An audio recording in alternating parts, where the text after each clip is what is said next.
I have come here to chew bubblegum and kick ass. And I'm all out of bubblegum.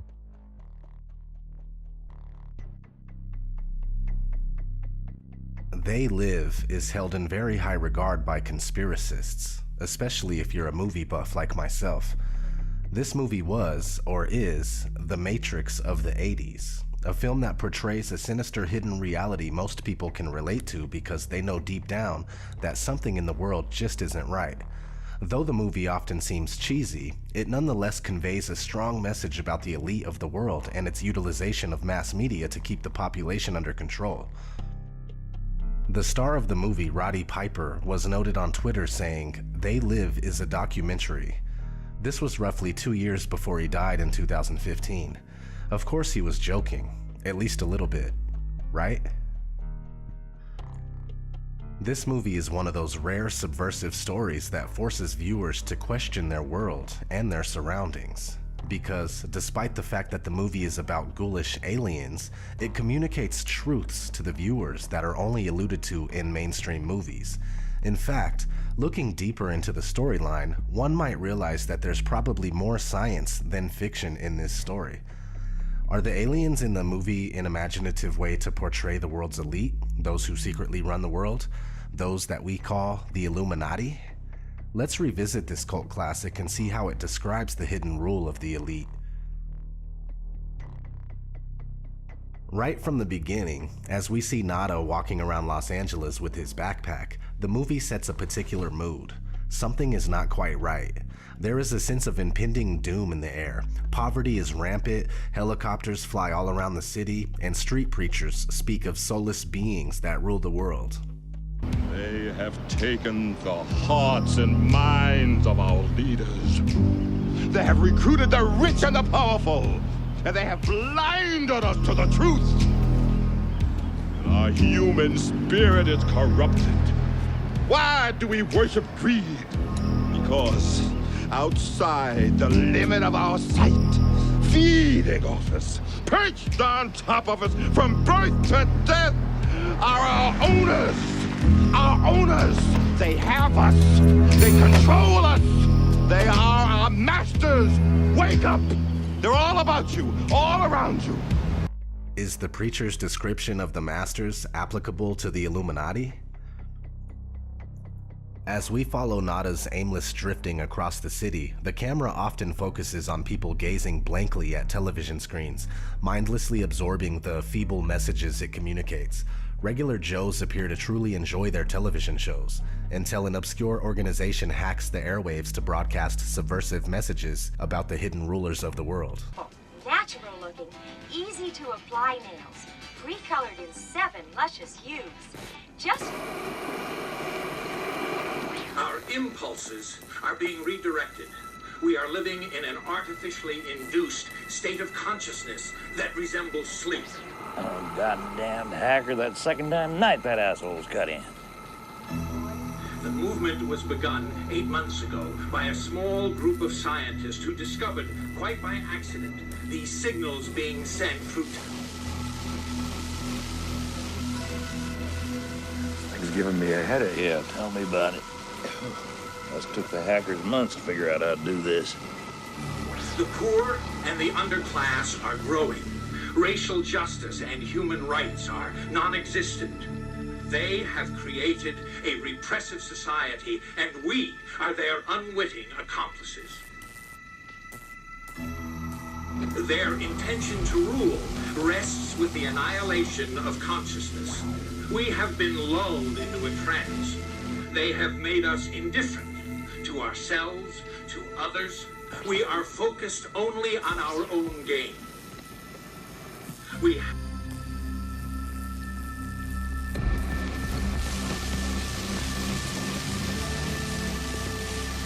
Please understand, they are safe as long as they are not discovered.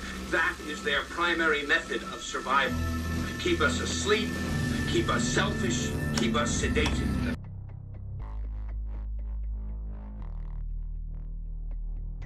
The average Joes who watch this pirated TV broadcast all get a massive headache. The raw truth is indeed too much for most people to bear. One such viewer switches the channel after telling the guy on TV, blow it out your ass. Just like today, most people do not want to hear about this kind of stuff. They just want to go back to playing on their phone or mindlessly viewing television.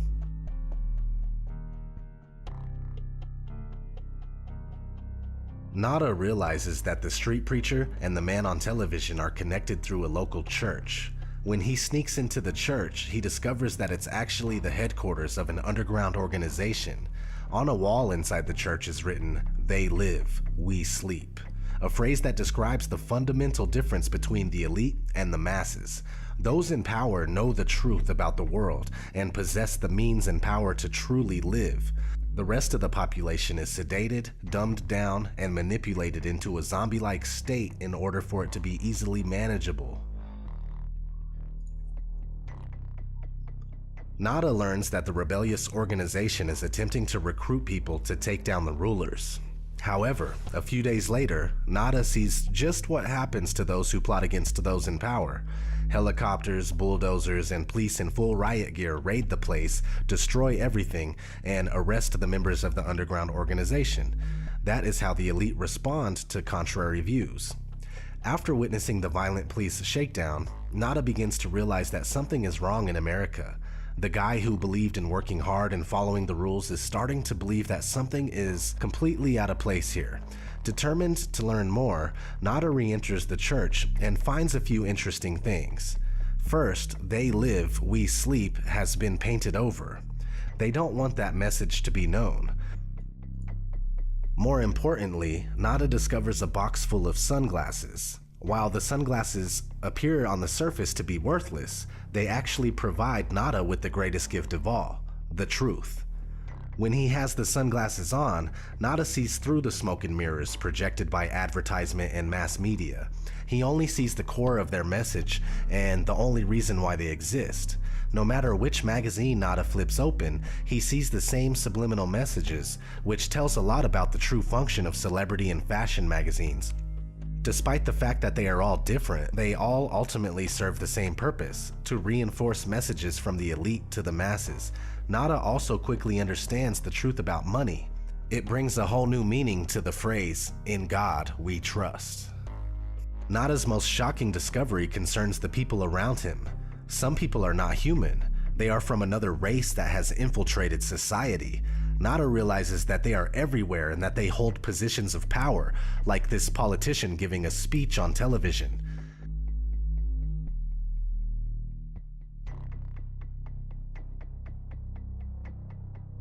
When the aliens realize that Nada can see through their disguise, they immediately alert the authorities, saying, "I've got one that can see." Being able to see is obviously frowned upon by the aliens. They do not like to be exposed.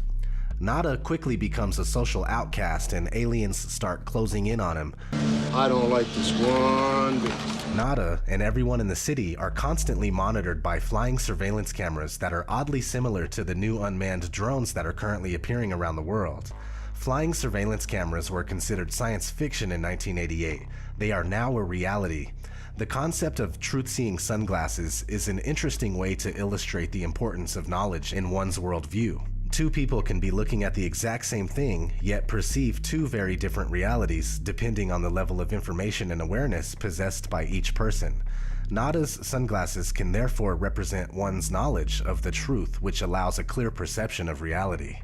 Upon learning the appalling truth about the world, Nada feels the need to share this vital information with his friend, Frank. Nada, however, quickly realizes that some people do not want to hear about the truth. In fact, many actually get angry and offended at the simple mention of something that alludes to it. When Nada asks Frank to put the sunglasses on so he can see what he sees, Frank firmly refuses and calls him a crazy mother. Nada replies with another classic line. Either put on these glasses or start eating that trash can. Followed by one of the longest one-on-one fight scenes I have ever seen in my life. A scene that is dragged out for so long that it becomes utterly absurd and even comical.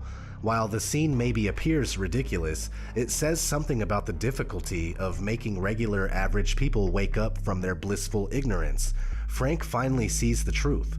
All it took was Nada to beat the crap out of him, sticking the sunglasses on his face against his will and forcing him to look around. Yes, convincing other people of the truth can be a hard task. The two bros are then invited to a secret meeting of the underground organization that is attempting to rid the Earth of aliens. During the meeting, Nada and Frank are given truth-seeing contact lenses. The sunglasses gave truth-seers a nasty headache, especially when they are taken off. When first exposed to the truth, adapting to the new reality can indeed be difficult and even painful. However, after a while, it becomes a seamless part of a person, a little like wearing contact lenses. Nada and Frank also learn that humans are being recruited by the aliens in exchange for wealth and power. As the leader of the underground organization says, most of us just sell out right away. it is rather easy to make a correlation between the movie and the actual politicians and celebrities we've seen in the past who readily sell their soul to the Illuminati in exchange for wealth, power, and celebrity status. However, the meeting doesn't last long as the police barge in and start shooting everyone in there. They are designated as a terrorist organization by the elite. Nada and Frank manage to escape and accidentally find themselves behind enemy lines in the aliens' underground base. While exploring the alien base, Nada and Frank stumble upon a party thrown by the aliens for human collaborators to thank them for their partnership. Although humans will never be considered equals to the aliens, those who sell out to them get monetary benefits, much like those who are not part of today's elite who nevertheless sell out to push the elite's New World Order agenda. Our projections show that by the year 2025, not only America, but the entire planet will be under the protection and the dominion of this power alliance. The gains have been substantial, both for ourselves and for you, the human power elite. Frank and Nada then discover the source of the aliens' brainwashing signals, a television studio. The aliens use the network to broadcast hypnotic and subliminal signals to humans, blinding them from the truth about their rulers and the world. This is hardly science fiction. The message that is communicated here is that mass media is the elite's favorite tool to indoctrinate the masses and keep them in servitude. Nada realizes that the only way to save humanity from the grips of the aliens is to go to the roof of the TV station's building to take down the emitter of the subliminal messages, disguised as a satellite dish. Indeed, without an elite-controlled mass media, indoctrinating the masses will be a lot more difficult. So Nada and Frank start shooting their way towards the roof. Not an easy task. Nada met Holly Thompson, a Cable 54 network executive, at the beginning of his wild rampage. While this lady appeared to be nice at first, she tried to mislead, deceive, and even kill Nada during his quest. She ends up shooting his pal Frank in the head. She's the equivalent of a disinformation agent trying to stop any resistance to the established system. While Nada appears to be somewhat enamored with her, she always somehow brings trouble. During the terrorist organization meeting, Holly infiltrated the group posing as a sympathizer and claiming that Cable 54 was clean and not the source of the alien signal, which was false and misleading. Today, disinformation is widely used by the elite to confuse and mislead those who attempt to discover the truth about the world. While Nada rushes towards the roof of the network's building, Holly appears again, claiming that she wants to help him. However, she is simply trying to kill him before the mission is accomplished. She is therefore another human that sold out to the aliens, being used to disrupt non-corrupted humans attempting to liberate themselves and others. Nada manages to take down the alien transmitter and saves humanity, but he ends up being shot dead by a policeman in the process. Nada therefore becomes a quintessential hero, sacrificing his life for the greater good of humanity. Even though it cost his life, Nada visibly does not regret exposing the aliens to the world. With his last ounce of strength, Nada gives the aliens a unique parting gift.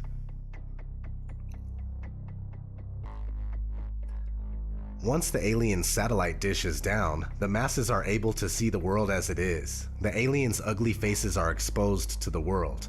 TV viewers all over now realize that those giving the daily news were also those who controlled them.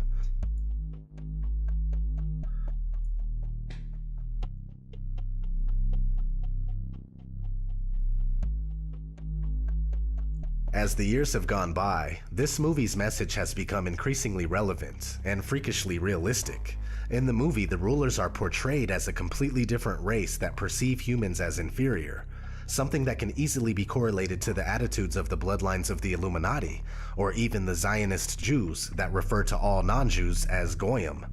Working behind the scenes, this secretive elite constantly worked towards a creation of a worldwide system that would serve its interests, a new world order, ruled by a one-world government. To facilitate the ruler's work, the masses are kept in the dark and are distracted with the fake puppet show that is politics, and the no independent thought programming that is the mass media. They Live can indeed be interpreted as a documentary on the thorough and systematic conditioning of human experience in order for a hidden elite to covertly control, manipulate, and exploit the masses. You still don't get it, do you, boys? There ain't no countries anymore. No more good guys. They're running the whole show. They own everything, the whole goddamn planet. They can do whatever they want.